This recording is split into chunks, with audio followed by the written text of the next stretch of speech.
certain things.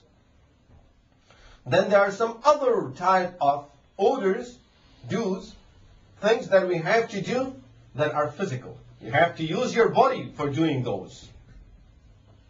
We cannot just be sleeping and say, oh, I feel like I can do this. I wish this can be done. We have to move our body. We have to use our body in doing those things. Salah teaches us those type of ibadahs. Salah is the basis of all of those ibadahs. That we cannot be just laying down in our bed, oh, I wish I get up and do Salatul Fajr. It's not just wishing. You have to get up and perform the Salah. Oh, I wish I can leave the work and perform the Salah. It's not that wishing. You have to leave the work and go and perform the Salah. These actions will require a lot of things from us. All of those things need to be fulfilled. Then, there are certain things that we have been ordered within this fold of Islam that require financial support. Financially, you have to do this as part of your deen and iman. Zakah is the basis of all of that and teaches us all of that. So now we can see it verbally, physically, financially. All of these things are just summarized in these three pillars of Islam. Salah, Shahada, Salah, and Zakah. And don'ts is in fasting. Then we have one of the pillars of Islam that is remaining, which is Hajj. What is this? Hajj is a combination of all of those four pillars of Islam. Where there are certain things you have to say over there. Labbaik Allahumma labbaik. You have to say it. Your haram won't stand without it. There are certain other points where we have to say certain things during that ibadah. Physically, you have to be present over there and struggle and go and do things with your own physical body.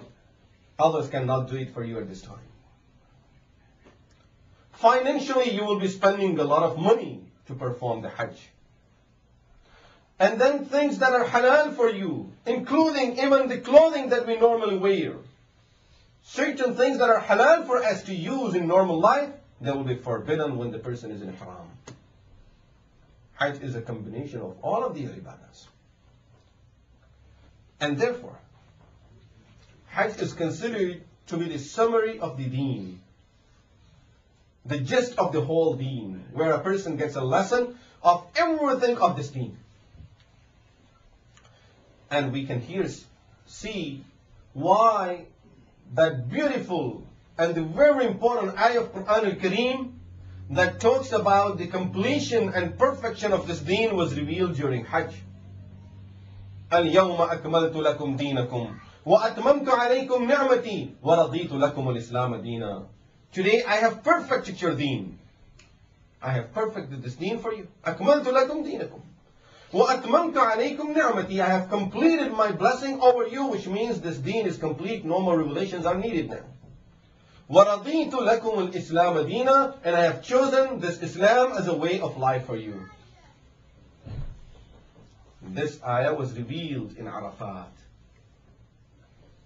When a Jew came to Rasulullah sallallahu alayhi wa sallam and said to Umar radiyallahu anhu, آيَةٌ فِي كِتَابِكُمْ لو علينا معشر اليهود أنزلت لاتخذنا ذاك اليوم عيدا. You people have a verse in your book.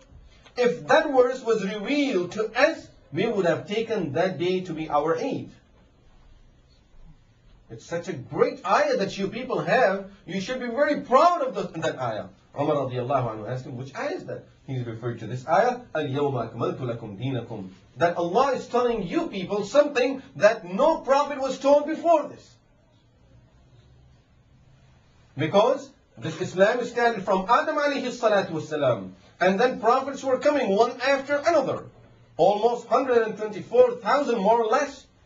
And here finally Rasulullah sallallahu alayhi wasallam comes, and then at this Hajj, this ayah of Quran is revealed to him, telling him no more wahi is needed anymore to guide people. Now this is the final revelation that came to you, O Muhammad sallallahu alayhi wasallam. This Quran, this deen of Allah is for the guidance of people that will come till the day of judgment.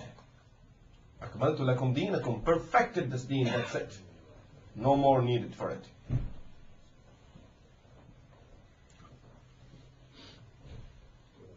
But Allah subhanahu wa ta'ala revealed this ayah of Quran al-Kareem during Hajj to tell us now at this Hajj everything has been perfected.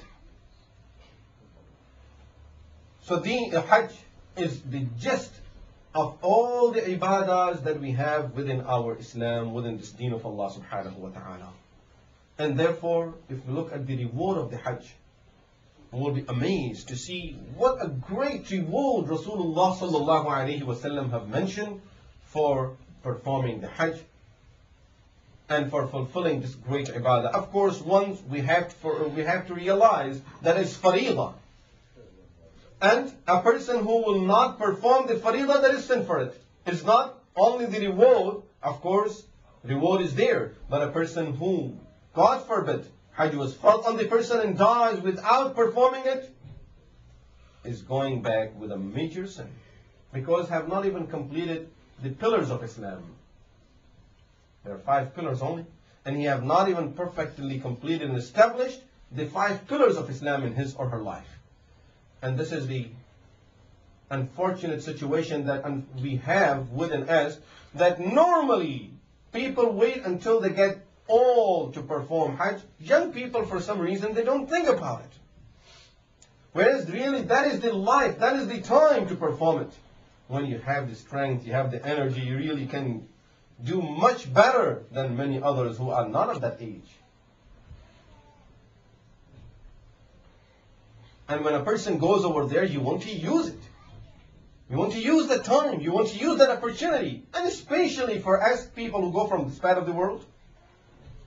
If you look at the flight schedules, you will realize that from this part of the world, we are the last people to go and one of the first people to come back and leave there. This is a fact. If more than 100,000 people are already over there,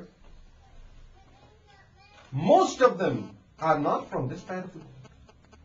And you will find many people will stay after Hajj for about 3-4 weeks.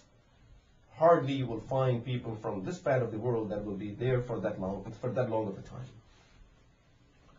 Looking at the flight schedule tells us we are one of the last people to leave, one of the first ones to come back because of our work, because of we don't have time off from our workplace, we don't have holidays. And within that short time, if a person is not really able to use and make a good use of his time and that opportunity that we have, then what can be a greater loss than that? So really, we have to consider about going for Hajj at an age when a person is fit, strong, can really take a lot of difficulties, hardships, so that this person will be able to perform more and more of that ibadah. Otherwise, you would do it, but instead of coming back with 10 tawaf, you will be coming back with 2 tawaf. See a loss over there. So, it's something that we really have to think, and we have to reform this mentality of going for Hajj only at an age when there is nothing else we can do after it.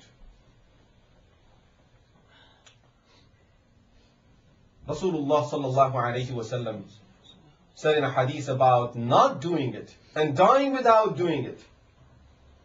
Man mata wa lam yahujj, a person who dies without doing the Hajj, فَلَا عَلَيْهِ أَن يَمُوتَ يَهُودِيًّا أَوْ نَصْرَانِيًّا, then he can die as a Jew or a Christian. Have not even completed the pillars of Islam. And then Rasulullah sallallahu alayhi wa sallam referred to the ayah of Quran al-Kareem that says, وَلِلَّهِ عَلَى النَّاسِ حِجِّ الْبَيْتِ مَنِ اسْتَطَاعَ إِلَيْهِ سَبِيلًا. It is fard for people to perform the Hajj for the sake of Allah. Look at this ibadah. It's a very amazing ibadah where Allah, when He is ordering us, He uses the word لِلَّهِ عَلَى النَّاسِ. It's for Allah only that people have to do something like this. It's for Allah that a person has to leave all of these things that we have to leave in order to go for Hajj. And a person